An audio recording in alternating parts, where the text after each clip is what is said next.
अगर वास्तव में अपराध खत्म करना है तो आपको वैदिक शिक्षा लागू करना पड़ेगा। सबसे पहले ये जो 16 संस्कार विधि है, महर्षि दयानंद ने लिखा है, इसको प्राइमरी के सिलेबस में लागू करिए। प्राइमरी के सिलेबस में विदेशी किताब बंद करिए, विदेशी लेखकों को बंद करिए, विदेशियों के बारे में पढ़ाना बंद करिए, विदेशी नाम हटाइए, विदेशी निशान हटाइए, विदेशी परंपरा हटाइए, उसका भारतीकरण करिए। 16 संस्कार पढ़ाइए प्राइमरी के सिलेबस में, जिससे टीचर को भी पता होगा, बच्चों को भी पता होगा, माता पिता होमवर्क कराएंगे उनको भी पता होगा। 16 संस्कार को जन जन पहुंचाना जरूरी है, महर्षि दयानंद की इस पुस्तक को।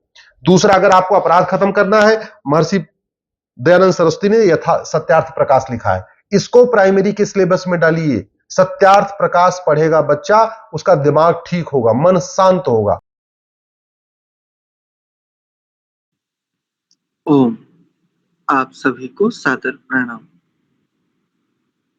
आइए अपनी कक्षा को आरंभ करते हैं।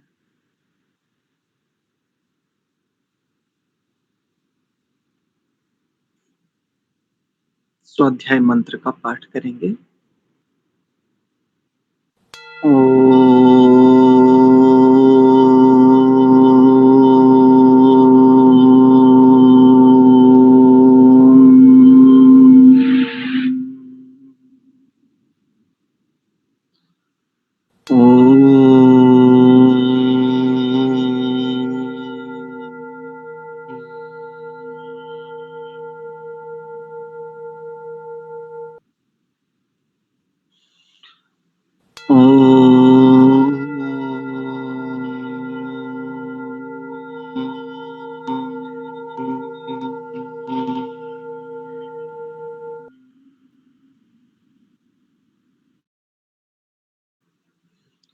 ओम सहना भवतु सहनौ भुनक्तु सह वीर्यं करवावहै तेजस्विनावधीतमस्तु मा विद्विषावहै।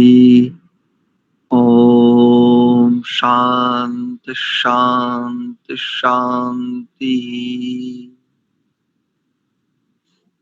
ओम।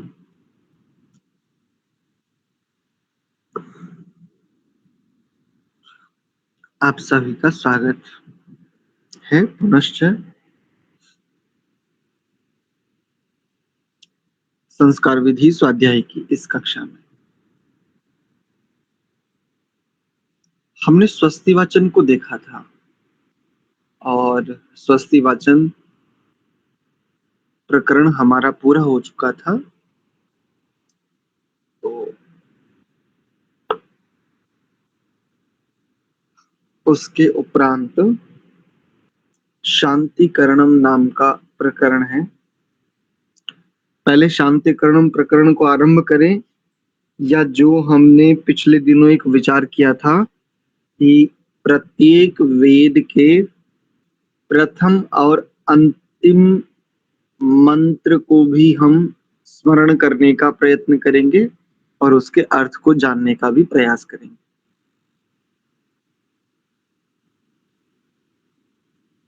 तो सबसे पहले हम ऋग्वेद को ही ले लेते हैं।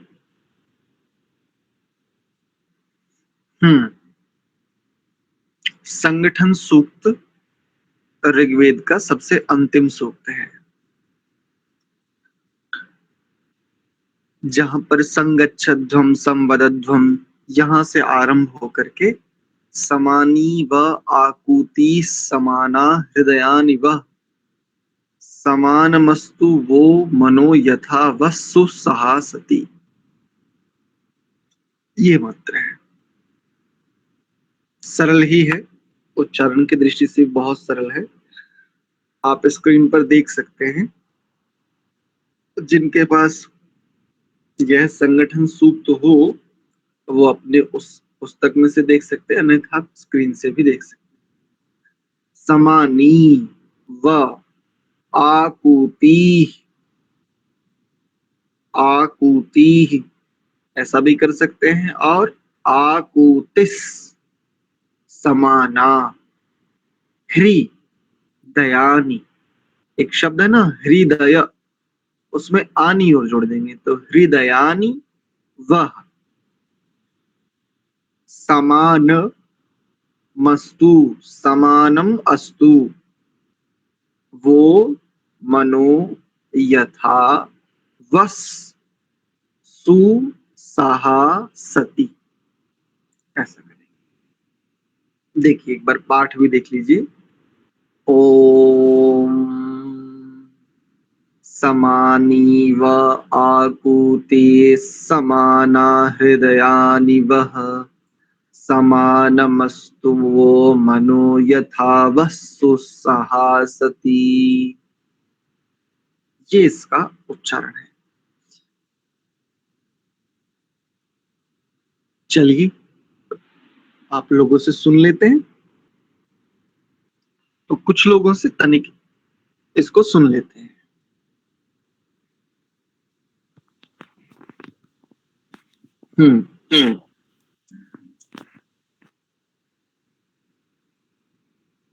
अनुपमा जी।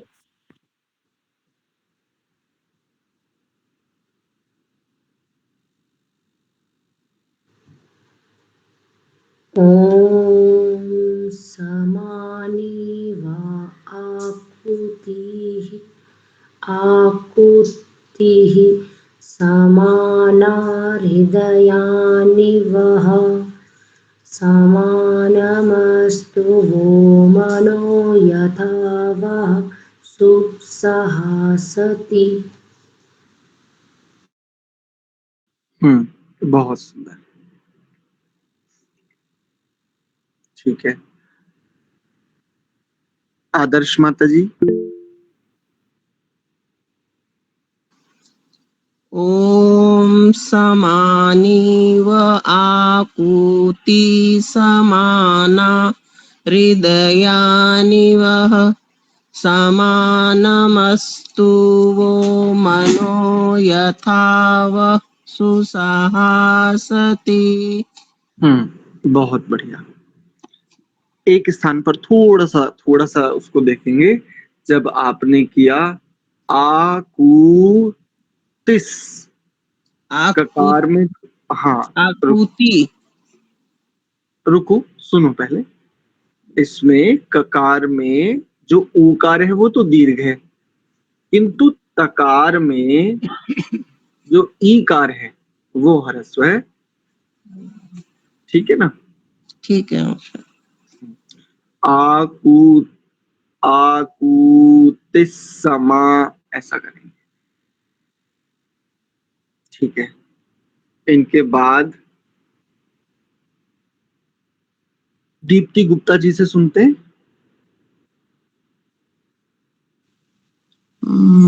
जी नमस्ते।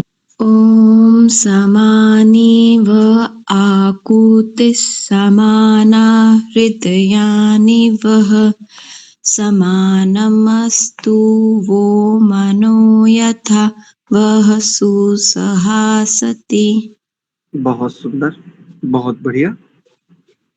ठीक है, इनके बाद दिगंबर जी से सुनते हैं। चलो जी, स्क्रीन गई। हाँ। ओम समानि व आकुति समाना हृदयानि वः समानमस्तु वो मनो यथा वः सुसहासति। बड़ी कनिका माता जी से सुनते हैं।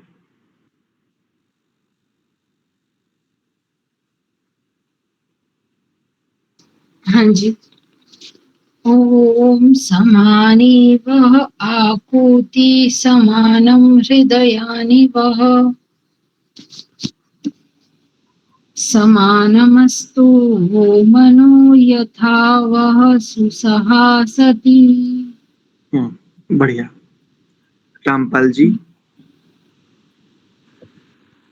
ओम समानि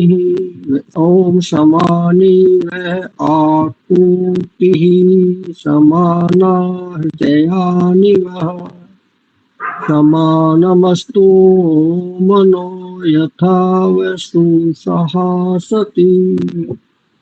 बहुत सुंदर, बहुत अच्छा। इसका अर्थ है कि आप लोगों को इस मंत्र का अच्छा अभ्यास है। ठीक है नंदन जी। जी आचार्य। ओम समानीव आकुति समाना हृदयानिव समानं वस्तु वो मनो यथा वस्तु सहासति। बहुत सुंदर। कमला हंस जी, कमला हंस माता जी।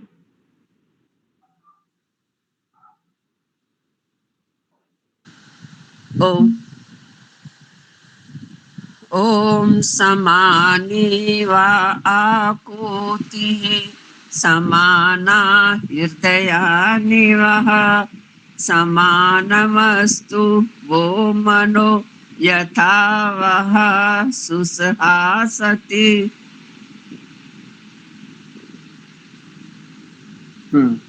ठीक है। एक स्थान पर मुझे थोड़ा सा दूसरी पंक्ति में लगा, उसको आप स्वयं से ठीक कर लें। कौन सा आचार्य जी? दूसरी पंक्ति फिर से बोलिए एक बार। अच्छा ठीक है। ओम समानमस्तु वो मनो यथा वः सुसहासति। हाँ ठीक है, ठीक है, अच्छा। चलिए इसके भाष्य पर विचार कर लेते हैं। ब्रह्म मुनि जी कई सारे दर्शनों के भाष्य इन्होंने किए हैं। जिन दर्शनों का ऋषिकृत भाष्य प्राप्त नहीं होता है, उन दर्शनों के इनके द्वारा भाष्य किए गए हैं। आर्ष पद्धति में एक बड़े प्रामाणिक विद्वान स्वीकार किए जाते हैं। आइए जानने का यत्न करते हैं कि इस मंत्र का अर्थ क्या है। ब्रह्म मुनि जी ने भाष्य किया है, वह हे मनुष्यों तुम्हारी, हे मनुष्यों, ये जो संबोधन मनुष्यों के लिए है, ये इस मंत्र का भाग नहीं है, ऐसे समझिए। वह शब्द का अर्थ होता है तुम्हारा या तुम्हारी, किंतु हे मनुष्यों ये कहां से आया? तो मंत्र का जो विषय होता है, प्रतिपाद्य विषय, वो किनके लिए है, उस आधार पर, प्रकरण के आधार पर कुछ चीजों को अर्थापत्ति से स्वीकार किया जाता है। तो हे मनुष्यों, वह तुम्हारी आकुति अहम भावना समानी समान हो। तुम्हारा जो स्वत्व बोध है वो कैसा हो? एक समान हो, एक दूसरे के विरोध वाला ना हो। और क्या कहा आगे? वह हृदयानी, तुम्हारे हृदय संकल्पित वृत्त समाना समान हो। अगर देखें तो हृदयानी शब्द बहुवचन में है। सामान्य अर्थ देखें तो क्या होना चाहिए? तुम्हारे हृदय समाना, एक समान होने चाहिए। अब हृदय का एक समान होने से अथवा हृदय संकल्पित वृत्त, इसके एक समान होने का क्या तात्पर्य है? जैसा आकुति ही समानी, पहले आकुति को समानी कहा और फिर हृदयानी समाना ऐसा कहा। इसके पीछे का तात्पर्य क्या है? तो जो भाव, जो उद्गार, जो स्थिति हृदय से उत्पन्न होती। अब यहां पर हृदय शब्द को अगर देखें तो हृदय से कुछ उत्पन्न नहीं होता, यूं समझे। हृदय से वस्तुतः कुछ उत्पन्न नहीं होता। यहां हृदय शब्द को एक प्रकार से देखें तो अंतःकरण से स्वीकार करें। अंतःकरण यदि ले लेंगे तो इसका अर्थ थोड़ा सा हमें स्पष्ट हो जाएगा। अर्थात अंतःकरण में अब कहा आकुति अहम भावना, मन बुद्धि चित्त और अहंकार, तीन चारों आ गए ना। अहंकार चतुष्ट, अंतःकरण चतुष्ट में ये चारों आ जाते हैं।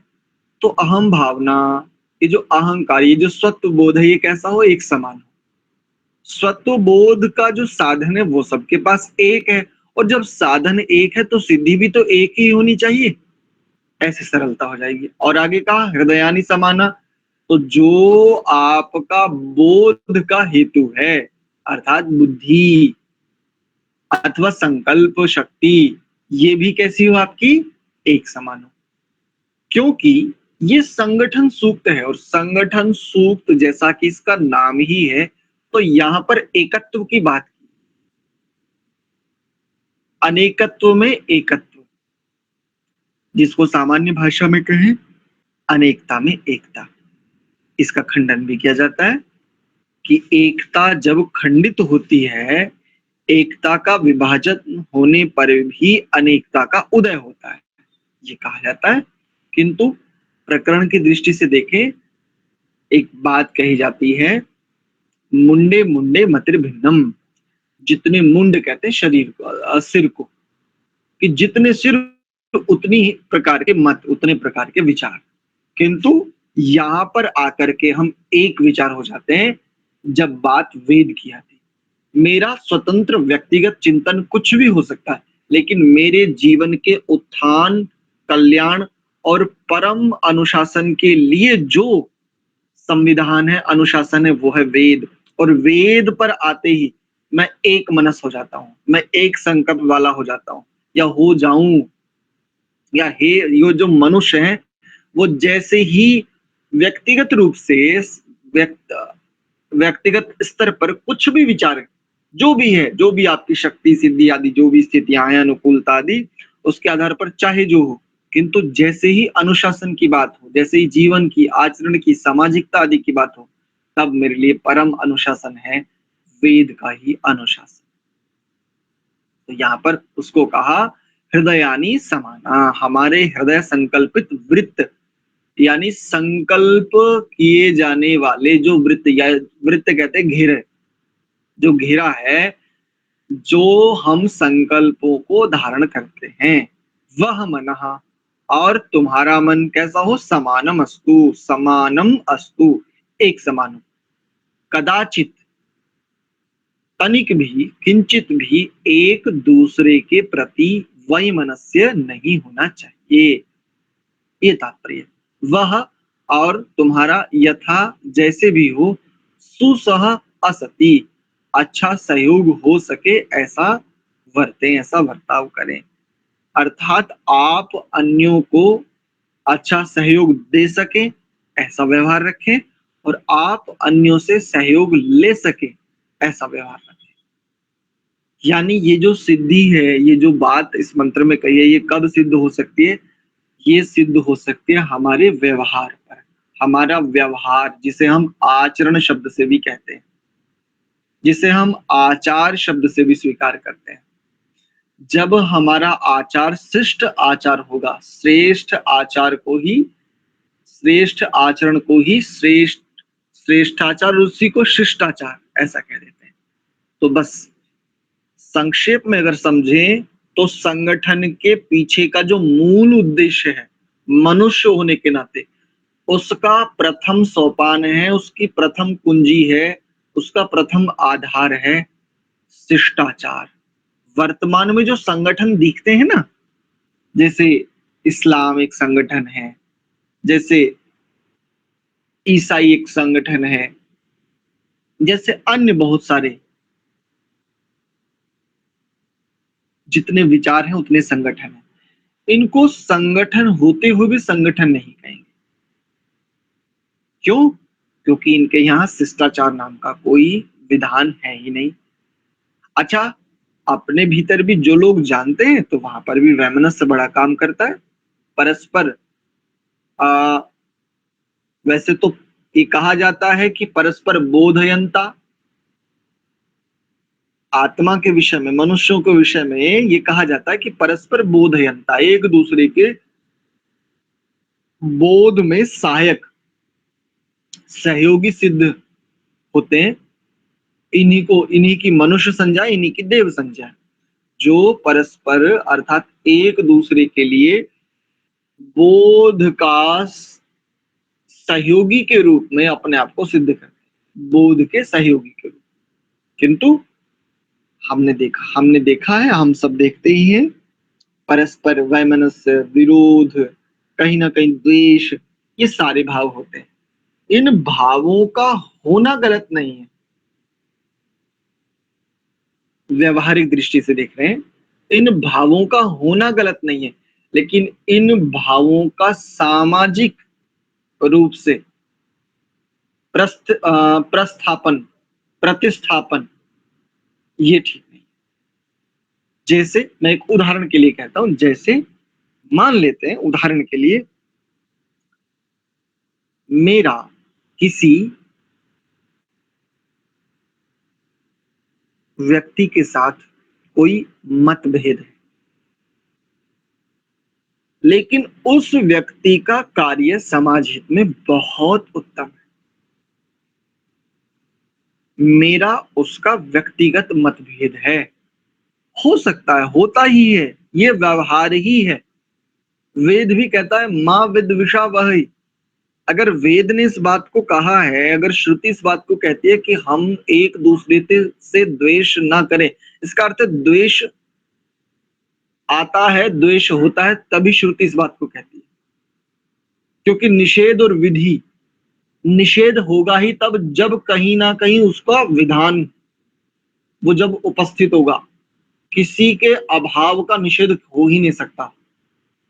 भाव है अर्थात उसकी विद्यमानता है, उसकी उपस्थिति है, तभी उसके लिए ही निषेध किया जाता है।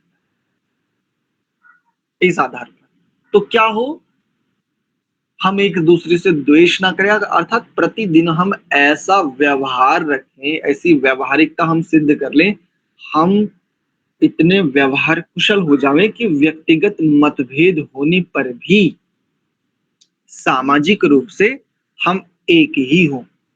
अगर एक के ऊपर कोई संकट, कोई आपात, कोई अन्याय जैसी स्थिति देखें तो सामाजिक रूप से हम एकजुट रहें। जैसे एक और व्यवहारिक दृष्टि से देखिए, एक पिता के 4 पुत्र हैं, चारों पुत्र गृहस्थी हो जाते हैं, और चारों पुत्र गृहस्थी होने के नाते एक प्राइवेसी, जिसे एक छोटा सा कहते हैं कि एक सुरक्षा की दृष्टि से, एक सीमा की दृष्टि से, वो चारों पुत्र अपने पिता के द्वारा दी गई जो उनको भूमि है, जो उनकी पैतृक भूमि है, उस भूमि में छोटा सा अपना एक आवास बना लेते हैं। चारों पुत्र एक ही स्थान पर रहते हैं, परस्पर एक दूसरे के व्यवहार हैं, और कई बार ऐसा भी होता है कि थोड़ा सा आपस में मनमुटाव हो भी जाता है, होता है कई बार ऐसा, ये भी व्यवहारिक बात है। किंतु इनकी एक बहुत अच्छी विशेषता, और ये चीज आज भी हमें गांवों में देखने को मिल जाती है।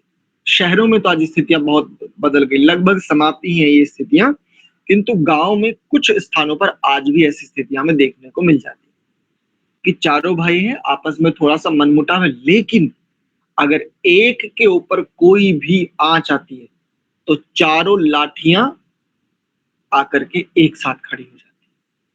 बस ये मंत्र इसी बात को कहना चाहता है कि तुम्हारे संकल्प, तुम्हारा अहम बोध, स्वत्व बोध, ये एक समान हो, तुम्हारा मन एक समान हो, अर्थात संकल्प और विकल्प एक जैसे होंगे। तो निर्णय, जिसको यहां पर हृदयानिवह समाना कहा, तुम्हारे निर्णय, तुम्हारे निश्चय भी एक जैसे होंगे। और जब तुम्हारे संकल्प और निर्णय ये दोनों एक जैसे होंगे, तब अहम बोध, जिसको आकुति शब्द से कहा, जो स्वत्व बोध है, ये कैसा होगा, तब एक जैसा हो जाएगा। जैसे वेद के अनुशासन को प्रत्येक व्यक्ति अपने जीवन का परम अनुशासन माने, और प्रतिदिन, जैसे हम ईश्वर की कृपा से प्रतिदिन हम एक वेद मंत्र को जानने का, सीखने का, उससे शिक्षा लेने का प्रयास कर रहे हैं प्रतिदिन। जब हमने आरंभ किया था और आज आद्य पर्यंत अगर देखें, तो अब हमारी बुद्धि वेद में अधिक कृतकारी होती है पहले की अपेक्षा से। पहले हमें वेद के मंत्रों के शब्दों का अर्थ उतना स्पष्ट नहीं होता था, धुंधलापन सा रहता था, हम जुड़ नहीं पाते थे। किंतु आज जब हम वेद मंत्रों के शब्दों के अर्थ देखते हैं और उन पर भाष्य और भाष्य पर जब हम विचार यानी उनको समझने की दृष्टि से जब हम प्रयास करते हैं तो हम प्रायः अधिक सफल होते जाते हैं। प्रारंभ में ऐसा नहीं था। प्रारंभ में तो अनेकों बार अर्थ पढ़ने पर भी स्पष्ट ही नहीं होता था। जैसे मैं आपकी जानकारी के लिए एक बात कहूं, हमने एक मंत्र देखा था पिछले दिनों, ईशेत्वोर्जेत्वा वायवस्थ देवो इत्यादि। ये मंत्र एक तो बहुत बड़ा मंत्र था और सच बताऊं मैंने इस मंत्र के भाष्य को कई बार बार बार पढ़ा और मेरा ये प्रयास रहा कि इस मंत्र के भाष्य को अच्छे से मैं समझ लूं, लेकिन सत्य कहूं मैं नहीं समझ पाया। आज भी वो कक्षा में पढ़ाया भी गया, प्रयास भी किया गया, किंतु सत्य बता रहा हूं बिल्कुल भी मुझे संतुष्टि नहीं थी, क्योंकि मुझे स्वयं मैं उसके साथ जुड़ ही नहीं पाया उस मंत्र के साथ। बिल्कुल सत्य बता रहा हूं। कुछ शब्दों का तो बोध तो हुआ, कुछ शब्दों के अर्थ भी तनिक स्पष्ट हुए, किंतु जो एक मंत्र के साथ संगति होती है ना, मंत्र के साथ जो एक जुड़ाव हो जाता है, मंत्र से जो एक शिक्षा प्राप्त होती है सार रूप में, वो सच में मुझे नहीं हो पाई। आप लोगों को हो पाई तो परमात्मा की बड़ी विशेष कृपा, किंतु मुझे नहीं हो पाई। एक ये उदाहरण मैं दे रहा हूं। तो जब हमारे संकल्प एक समान होंगे तो हमारे निर्णय एक जैसे होंगे, और निर्णय जब हमारे एक जैसे हो जाएंगे तो हमारा जो बोध है, स्वत्व बोध है, जिसको अहम भावना कहा है, ये एक जैसी हो जाएगी। और फिर हमारा जो वैमनस्य है वो वैमनस्य नहीं होगा, या वैमनस्य होते हुए भी सुसाहसति, हम इतने व्यवहार कुशल हो जाएंगे, ऐसे शिष्टाचार को सिद्ध कर लेंगे जिससे हम सहयोग ले सकें और सहयोग दे सकें। क्योंकि क्योंकि इसके समाधान के विषय में मुझे स्वामी दयानंद जी के द्वारा खोजा गया एक अनुशासन बहुत प्रिय लगता है, मैं वो जरूर रखना चाहूंगा। वो कहते हैं प्रत्येक व्यक्ति को व्यक्तिगत उन्नति में सर्व प्रकार की स्वतंत्रता है, किंतु किंतु सामाजिक उन्नति में उसे परतंत्रता को स्वीकार करना चाहिए। प्रत्येक व्यक्ति सामाजिक उन्नति में परतंत्र है, व्यक्तिगत उन्नति में स्वतंत्र है। ये बहुत सुंदर बात है। अगर इस मंत्र के भाष्य को हम समझना चाहें, बिल्कुल बस इस एक अनुशासन को समझ लीजिए। प्रत्येक व्यक्ति अपनी उन्नति में स्वतंत्र रहे, किंतु सबकी उन्नति में अर्थात सामाजिक उन्नति में सब परतंत्र हैं। अब ये सब परतंत्र कैसा, क्या एक दूसरे की परतंत्रता? नहीं, एक दूसरे की नहीं। सामाजिक रूप से परतंत्रता क्या है? वेद, अनुशासन। ये आशा करता हूं आपको स्पष्ट हुआ होगा। देखो भावार्थ भाषा में इन्होंने कुछ कहा है, उसको भी देखते हैं। मनुष्यों को अहम मान्यता, मनुष्यों की अहम मान्यता एक जैसी हो। अहम की मान्यता, अहम कहते स्वत्व, स्व को, स्वबोध, मैं एक चेतना हूं, मैं राजन हूं, मैं पति हूं, मैं पुत्र हूं, मैं भाई हूं, मैं पत्नी हूं, मैं मां हूं। ये जो बोध है ना, ये बोध संकीर्णता की ओर ले जाता है। इसके एक और रहस्य की ओर थोड़ा सा बढ़ते हैं। ये जो बोध है ना, मैं पति हूं, मैं पत्नी हूं, मैं मां हूं, मैं पिता हूं, मैं पुत्र हूं, पत्नी हूं, ये जो बोध है, ये बोध, ये जानकारी, ये व्यवहार, ये सांसारिक व्यापार संकीर्णता की ओर ले जाता है और एकत्व में नहीं रहने देता, एकत्व को छिन्न भिन्न कर देता है। किंतु किंतु जब ये अहम मान्यता, जब ये स्वत्वबोध कैसा हो जाए, किस स्तर पर हो जाए, इस सांसारिक व्यवहार में मेरे साथ कुछ व्यवहार जुड़े हैं। कौन कौन से हैं वो व्यवहार? पिता, पुत्र, पति, पत्नी, माता, भगिनी, पुत्री इत्यादि, ये सांसारिक व्यवहार मात्र है। ये बोध और मैं एक चेतन, शुद्ध, अनादि, अनंत सत्ता हूं, मैं आत्मा हूं, ये बोध।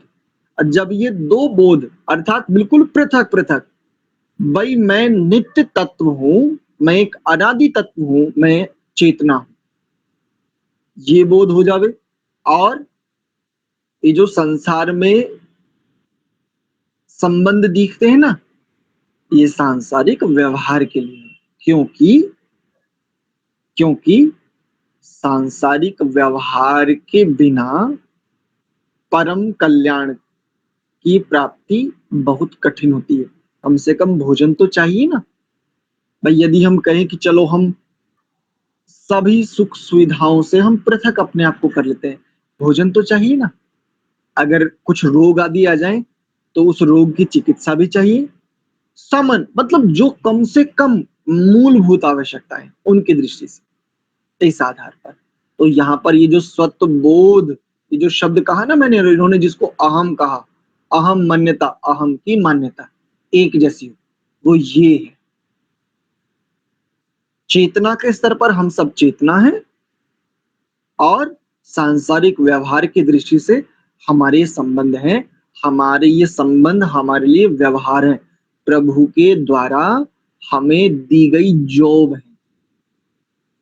बस ये जब स्पष्ट हो जाता है। और क्या कहा, हृदय में संकल्पित व्यवहार एक जैसे। हृदय में संकल्पित, हृदय शब्द से अंतःकरण को हमने इसलिए लिया था। मन समान होना चाहिए। मन कैसा हो, एक समान हो, एक मनसा हो जावे। एक मनसा होने का या एक समान होने का तात्पर्य क्या है, मन को जीत लेना। मन के अनुसार गति नहीं, अपने अनुसार मन की गति। इसको यूं कहूंगा, यो मनोजितम भवति स सर्वम जितम भवति। जो मन को जीत लेता है वह सबको जीत लेता है। ये मन के एक समान होने का रहस्य क्या है, यो मनोजितम भवति स सर्वम जितम भवति। जो मन को जीत लेता है, जो मन को अपने वश में कर लेता है, मन के वश में नहीं हो जाता है। हम सब तो मन के वश में हैं प्रायः करके, हमारे वश में मन नहीं है, हम मन के वश में। तो जो मन को जीत लेता है वो सबको जीत लेता है। यहाँ पर मन का समान होने का तात्पर्य ये है। यह परस्पर सहयोग में आवश्यक है। मनुष्यों का परस्पर सहयोग में रहना ही मानवता है, यह जानना चाहिए इति। क्योंकि जिसे संगठन कहा, हमने कहा कि इस्लाम, ईसाई, यहूदी, पारसी, जैन, बौद्ध, जितने प्रकार के भी विचार हैं। वर्तमान में एक विचार हमें और देखने को मिलता है हमारे देश में भी, कम्युनिस्टवाद है ना। इस प्रकार के अगर देखें तो हमें दिखता है कि इनका संगठन है, किंतु ये संगठन नहीं है। संगठन समाज का होता है और एक संगठन समझ का होता है। समझ और समाज ये दो शब्द हैं। जो समझ है ना वो पशुओं के संगठन को कहते हैं। तो वर्तमान में जिन विचारधाराओं का संगठन हमें दिखता है ना, वो सामाजिक संगठन हो दिखते हुए भी वो समाज का संगठन नहीं है, सामाजिक संगठन नहीं है, वो समझ का संगठन है, पशुओं की भांति। जैसे पशु झुंड में रहते हैं, तो ये संगठन और झुंड, इन दोनों में अंतर है। पशु झुंड में रहता, संगठन में नहीं। और मनुष्य संगठन में रहता, सम्यक प्रकार से किया गया, गठित किया गया, चयन किया गया, सम्यक प्रकार से जिसकी रचना की गई हो उसे कहते हैं संगठन। तो समझ में और समाज में ये अंतर है। समाज मिलकर के जब सम्यक प्रकार से जिसका गठन करता है, समाज भी किनसे बनता है, श्रेष्ठ मनुष्यों से। और मनुष्य किसे कहते हैं, मननशील, अनुशासन प्रिय, जो एक अनुशासन को अपने जीवन का सर्वोत्तम अनुशासन स्वीकार करता हो, अर्थात वेद अनुशासन। वेद के अनुशासन को अपने जीवन का सर्वोत्तम अनुशासन स्वीकार करने वाले को, मानने वाले को, आचरण करने वाले को मनुष्य कहेंगे। और इन मनुष्यों से मिलकर के बनता है समाज, और इस समाज के एकत्र स्वरूप को कहते हैं संगठन। ये है संगठन शब्द का मूल अर्थ। ठीक है, आज के विषय को इतना ही रखते हैं। आशा करता हूं आप लोगों को भी कुछ स्पष्टता हुई होगी। मुझे तो बहुत अच्छा लगा इस मंत्र का स्वाध्याय करके। यदि किन्हीं का कोई प्रश्न है तो आप पूछ सकते हैं। नहीं है? ठीक है, चलिए एक बार परमात्मा को धन्यवाद देते हुए प्रणव का उच्चारण कर कक्षा को विराम देते हैं।